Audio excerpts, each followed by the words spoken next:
From the I-Team tonight, dramatic testimony in a hearing to decide how best to stop inmates from getting smuggled cell phones. A former South Carolina corrections officer blames those cell phones for an assassination attempt at his home that left him with 6 gunshot wounds.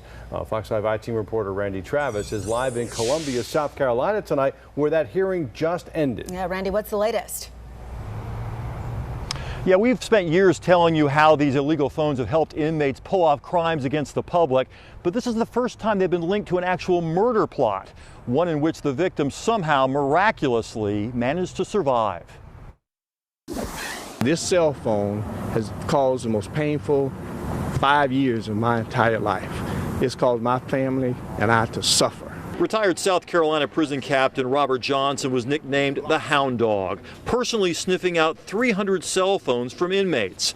In 2010, authorities say one of those prisoners hired a hitman using a smuggled cell phone in a failed attempt to kill Johnson inside his home. The last thing I remember was him raising up a gun to shoot me, and shot me 6 times with a .38. If that cell phone signal had been able to be blocked, I don't think this would have happened to me. We're here to make a difference.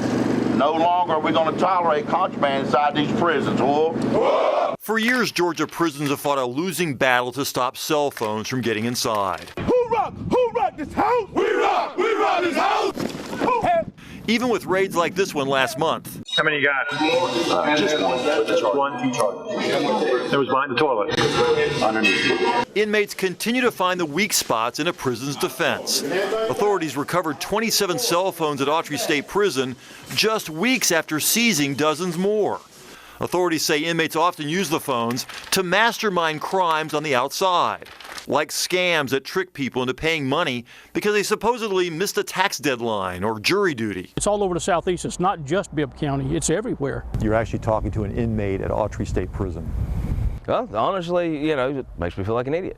The business of smuggled cell phones has become so profitable, some are even delivered now over the prison walls by drones. What we suspect in most cases is they're doing visual surveillance themselves close to our property line, figuring out where exactly they want to land this. And of course, we're quite sure they're using a cell phone to communicate with the recipient, the inmate inside the facility, so he'll know where the drone landed.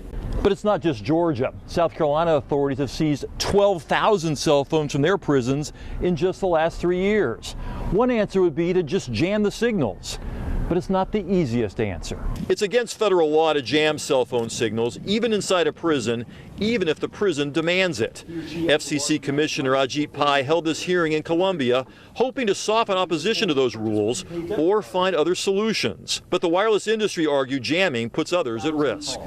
While jamming has been cited as a means of curbing contraband device use, there are many harmful side effects to jamming equipment. The law on wireless jamming is clear under Section 333.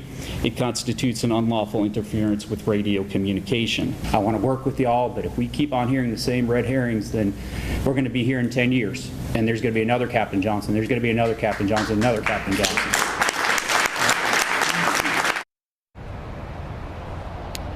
Now, instead of jamming the signals, the wireless industry really wants prisons to go to what's called a managed access system, allowing certain approved phones to work rather than blocking all of them. Georgia is using a managed access system right now in 3 of their facilities. And I talked to Commissioner Homer Bryson, and he says, frankly, they're getting mixed results from those systems, and they cost as much as $1.5 million per facility.